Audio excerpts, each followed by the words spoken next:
নবী বলছে সুবহানাল্লাহ 100 বার পড়লে, কথাটা বোঝেন, 100 বার কেউ সুবহানাল্লাহ পড়লে 100 নবী বংশের গোলাম আজাদ করার সওয়াব।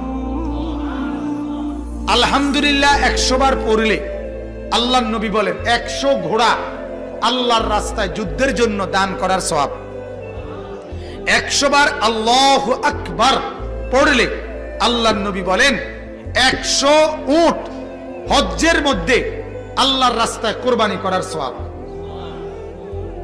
কয়টার সওয়াব কইলাম? সুবহানাল্লাহ, আলহামদুলিল্লাহ, আল্লাহু আকবার।